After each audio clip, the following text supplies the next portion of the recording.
మీరు మీ అభిమాన shows and serials TV కన్నా ముందు ఈటీవీ విన్ యాప్లో చూడండి. Download and subscribe to ETV win app. 99 రూపాయలు మాత్రమే.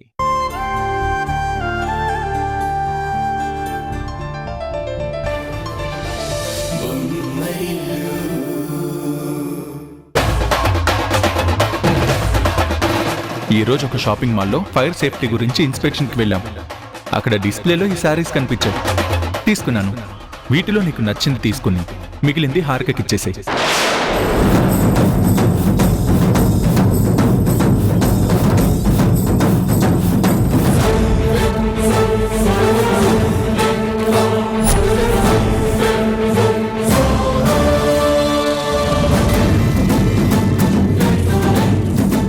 తరుణ్తో ఉష అంత క్లోజ్ గా ఉండడం చూసి పాపం హారిక తట్టుకోలేకపోతుంది అత్తయ్య.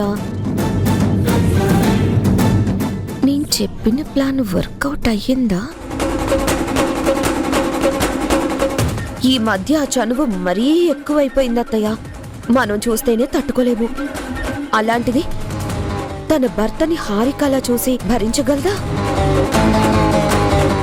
అందుకే ఉషని చూస్తే మండిపోతుంది.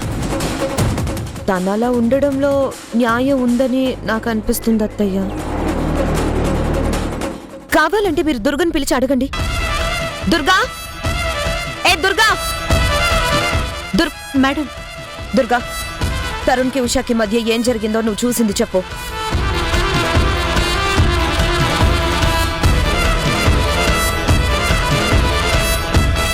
వాళ్ళిద్దరూ ఎవరు లేని టైంలో మాట్లాడుకోవడం నువ్వు చూసావు కదా?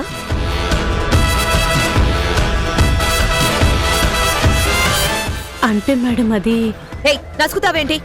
నిజం చెప్పు. వాళ్ళిద్దరూ రహస్యంగా మాట్లాడుకోవడం నువ్వు చూసావా లేదా? అవును మేడం, కానీ ఇక చాలు చాలు, నువ్వు వెళ్ళు. వెళ్ళు.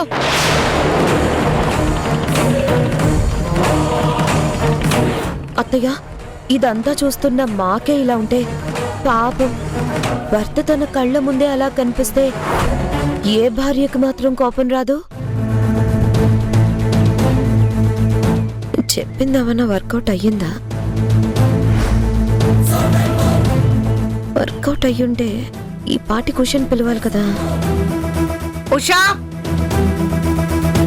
ఉషా!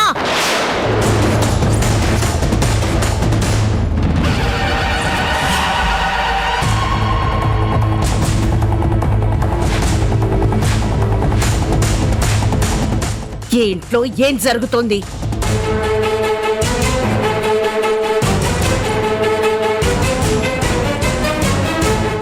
ఏం చేస్తున్నావు నువ్వు? ఈ ఇంటిని మనశ్శాంతి లేకుండా చేయాలనుకుంటున్నావా? మీరు దేని గురించి మాట్లాడుతున్నారు అత్తయ్య? నువ్వు మనుషులతో ఉండే తీరు గురించి, మనుషులతో పెంచుకునే చనువు గురించి.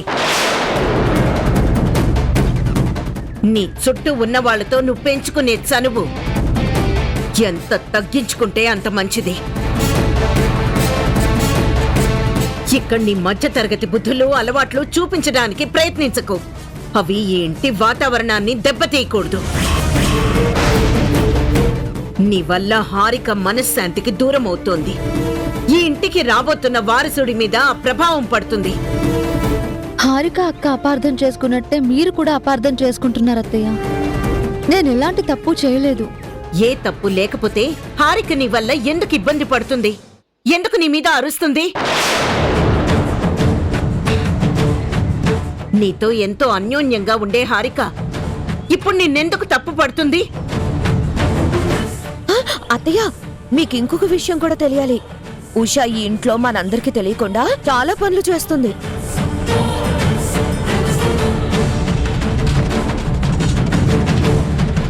హారిక ఈ ఇంట్లోకి అడుగు పెట్టడానికి ఒక పెద్ద ప్లాన్ వేసింది. నువ్వసలు దేని గురించి మాట్లాడుతున్నావు మేఘనా? హారిక మీ మాటకి తల వంచి ఇక్కడికి రాలేదత్తయ్యా. మీరు అన్ని మర్చిపోయి రమ్మన్నారని ఈ ఉష హారికకి చెప్తే వచ్చింది.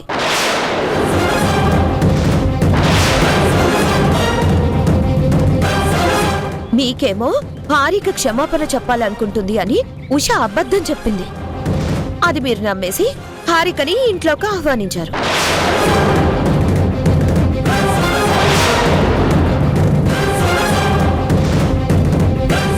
మీ ఇద్దరి మధ్య ఒక అబద్ధపు గోడ కట్టి హారిక ఈ ఇంట్లోకి అడుగు పెట్టడానికి చాలా పెద్ద నాటకమే ఆడింది ఈ ఉష.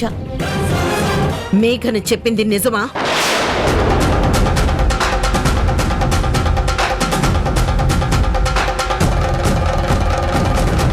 అది అత్తయ్య గారు, నేనడిగిన ప్రశ్నకి నువ్వు సమాధానం చెప్పకుండా సాగదీస్తున్నావంటే అక్కడే అర్థమవుతోంది మేఘన చెప్పింది నిజమని. అదంతా కేవలం ఈ కుటుంబం కలిసి కట్టుగా ఉండాలని అత్తయ్య. ఏయ్, కలపడానికి ముక్కలు చేయడానికి అసలు నువ్వెవరు? ఈ ఇంట్లో ఏది ఎలా జరగాలో ఎప్పుడు జరగాలో ఆలోచించాల్సింది, అమలు చేయాల్సింది నేను. దంతాలకి పోయి సంతోషాలకి దూరం అవుతున్నారు అత్తయ్య. అందుకే నేనొక ముందడుగు వేయవలసి వచ్చింది. నువ్వు చేసిన తప్పుని సమర్థించుకోవాలని చూస్తున్నావా? అది కాదత్తయ్య. నువ్వు చేసిన పనిని ఒప్పు అని నిరూపించడానికి నువ్వు ఎన్ని బలమైన కారణాలు చెప్పినా అది నాకు వ్యతిరేకంగా చేసావు కాబట్టి అది నా దృష్టిలో ఎప్పటికీ తప్పే. అందుకే నేనొక నిర్ణయం తీసుకుంటున్నాను. వెంటనే నువ్వు ఈ ఇల్లు వదిలిపెట్టి వెళ్ళిపో.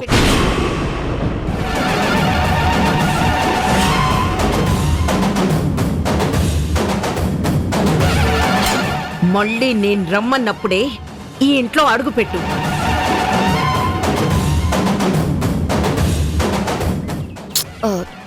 చూడుషా, అత్తయ్యగారు నిన్ను కావాలని వెళ్ళిపోమండం లేదు. హారిక క్షేమం కోసం, పుట్టబోయే బిడ్డ కోసం వెళ్ళమంటున్నారు. నువ్వు హారిక క్షేమం కోసం ఏదైనా చేస్తావు కదా, అందుకే కొన్ని రోజులు నువ్వు మీ పుట్టింటికి వెళ్ళిరా.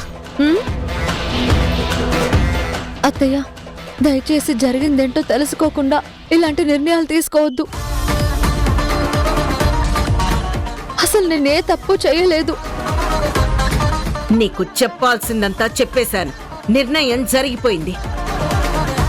రేపు ఉదయానికల్లా నువ్వు ఈ ఇల్లు వదిలేసి వెళ్ళిపోవాలి.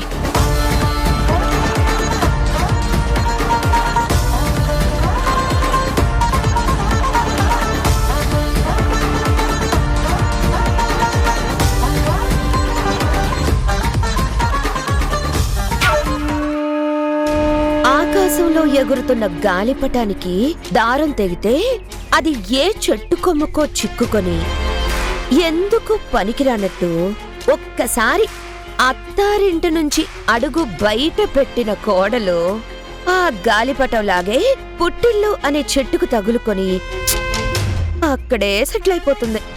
హ. ఇక జీవితంలో అత్తారింట్లో అడుగు పెట్టలేదు.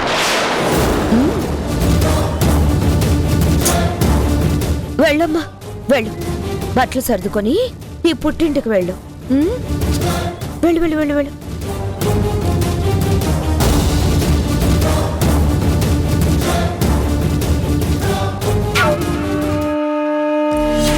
అబ్బా, ఎన్ని రోజుల నుంచి ఎదురు చూస్తున్నానే నిన్ను ఇంట్లో నుంచి వెళ్ళగొట్టడానికి. ఫైనల్ గా ఈ రోజు నా కోరిక నెరవేరింది. ఇక మిగిలింది ఆ హారిక. అది కూడా వెళ్ళిపోతే ఈ ఇంటికి నేనే మహారాణి.